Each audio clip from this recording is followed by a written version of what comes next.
Saya katakan pada ibu saya, bahkan Allah akan turunkan saat di dunia.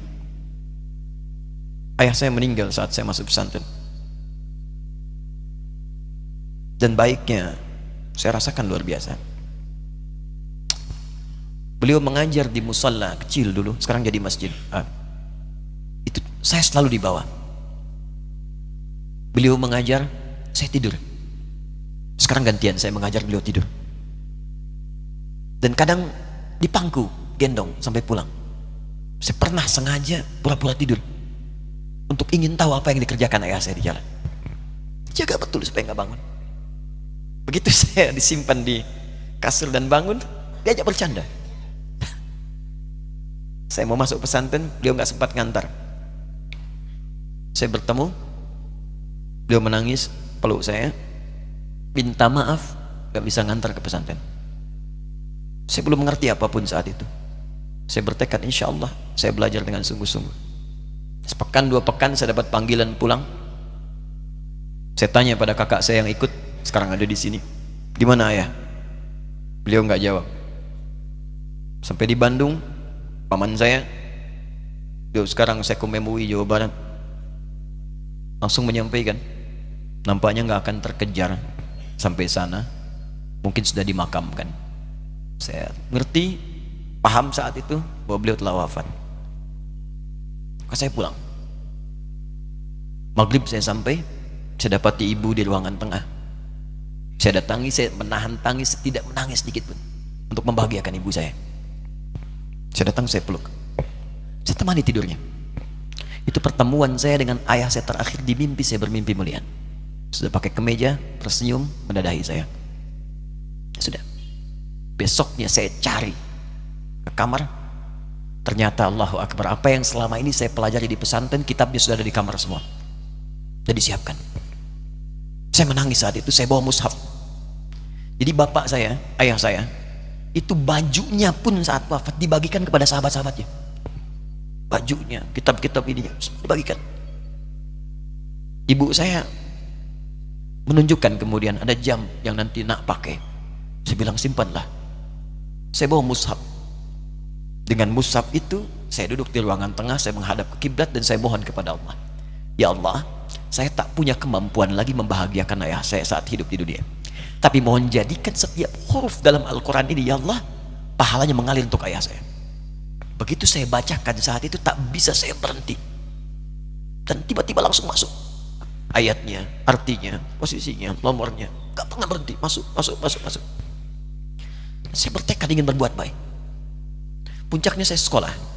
Ibu, ya Allah, saya ingin berbakti pada ibunda saya. Anda tahu apa yang terjadi? Demi Allah saya katakan, ketika Anda bersabar, ibu saya, Bu, Pak, itu krisis 97 Pak. Waktu krisis saya masuk pesantren, saya diberikan sempurna bekal seperti anak-anak lain. Rupanya ibu saya sudah tanya kepada santi-santi, orang tuanya, berapa bekal Anda kasihkan? Dikasih yang paling tinggi itu dikasihkan pada kami tiap bulan. Saya terima. Satu kali libur saya pulang dari jauh, ibu saya tersenyum melihat, sedang jemur pakaian melihat saya.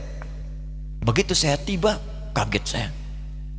Ini kok pakaian ibu saya, pakaiannya nggak cocok dipakai gitu. Ini bukan pakaian ibu saya, kayak kain pel lah kalau sekarang. Saya masuk ke rumah, saya kejar, saya buka pakaiannya, lemarinya, saya nggak temukan sedikit pun. Saya kejar kakak saya, dia sudah siapkan makan. Kak perempuan kami yang kedua, mana pakaian ibu saya? Perhatikan jawabannya. Dia menangis saat itu. Dia bilang, mama itu telah menjual semua perhiasan dan pakaiannya untuk pendidikan kamu. Jual. Untuk kita, katanya. Jual. Dan bertahan dengan 150.000 per bulan saat krisis.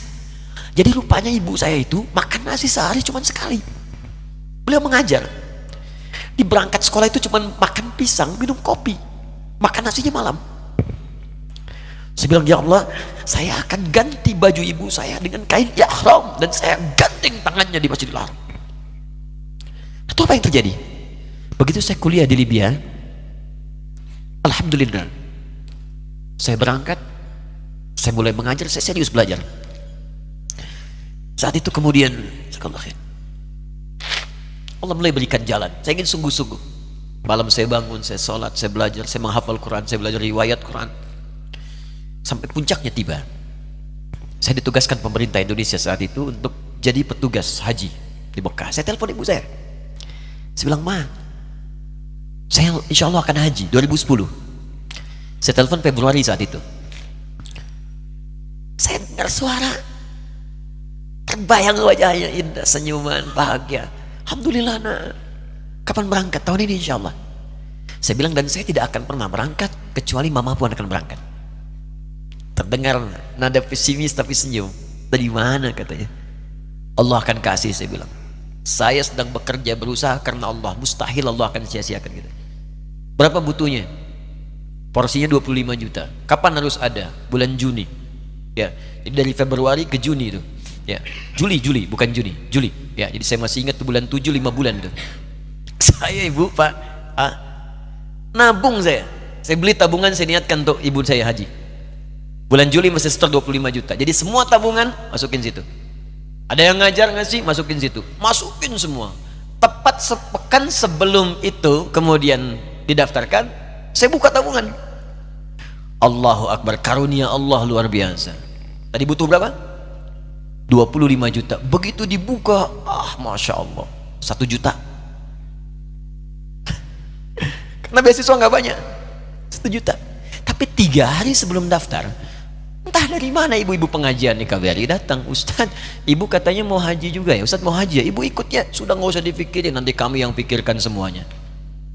Tiba-tiba dikirim, bayar porsinya di sana, dapat koper paling besar. Bayangkan, tadinya kopernya belum datang, telepon lagi, nak koper belum datang katanya. Saya bilang, Ma, tenang aja, apa hajinya nggak jelas ini? Tidak jelas, saya bilang, insya Allah. Ya. Nah, cuman beritanya berbeda. Begitu saya telepon lagi, Ma, gimana bisa? Nah, telah keluar pengumumannya. Kapan, Ma? 2013. Loh, kan saya haji 2010, nggak bisa, harus 2010. Lihat kalimat ibunda saya. Nah, jangan pernah mengambil hak orang lain. Allah kasih 2013, alhamdulillah.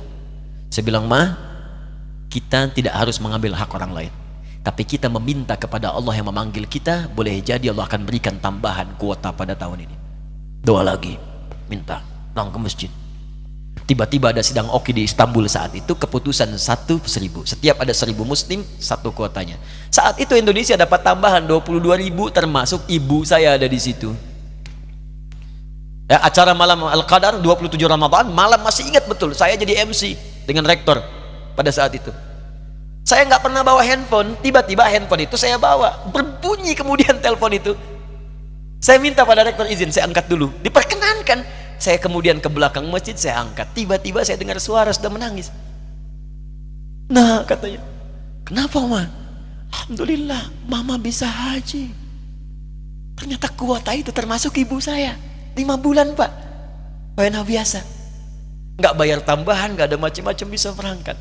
Begitu saya berangkat duluan, saya tungguin betul di apartemennya, di maktabnya sampai datang. Begitu sudah datang, saya nggak sapa, saya lihat dari jauh. Bahagianya saya bisa mengganti pakaian tadi yang lusuh dengan kain ihram. Saya perhatikan, saya ikuti dari belakang. Di lift, saya ikuti. Di jalan, saya ikuti. Begitu sampai Masjidil Haram, saya gandeng tangannya. Ma, kita sama-sama. Labbaik Allahumma labbaik. Labbaik la syarika lak labbaik. Saya tawaf, saya gandeng ibu saya lindungi supaya dapat kenikmatan dalam tawafnya. Begitu saya rasakan bagaimana Sayyidah Hajar bekerja keras untuk Ismail. Saya balas di situ. Saya gandeng tangan yang kanan. Saya minta pada Allah, muliakan ibu saya, ya Allah, muliakan ibu saya, muliakan. Berikan saya kesempatan membahagiakannya. Cuman yang kanan digandeng, yang kiri kosong, karena sudah tidak ada. Jadi ketika Anda belajar pun untuk menjadi ulama, Allah akan muliakan Anda. Orang tua Anda akan dapat bagiannya. Yang hafal Quran itu Musa, yang bisa haji bapak ibunya. Kemarin saya jadi Amirul Hajj dari kedutaan Saudi berangkat, membawa 350 orang rombongan. Siapa yang saya bawa? Ahli Quran yang hafal Quran, anak-anaknya. Ahmad Kamil yang haji, pengajarnya, murabbinya, ibunya, temannya, banyak yang berangkat. Yang berangkat siapa? Calon ulama. Dijadi ulama itu jangankan sudah jadi, kalau benar caranya, baru bergerak pun Allah pasti akan jaga. Kalau benar caranya. Di satu pertanyaan tadi, pilih mana orang soleh atau ulama? Jangan pisahkan. Karena jadi ulama itu adalah tingkat tertinggi bagian dari orang saleh. Jadi mesti ada yang jadilah di keluarga. Pilih satu mungkin ahli Quran, kedua ahli hadis, yang lain dunia, tapi dunia diniatkan membantu ibadah. Jadi arsitek buat bangun masjid, bangun pesantren, pahala banyak. Insya Allah akan dibuka oleh Allah, insya Allah.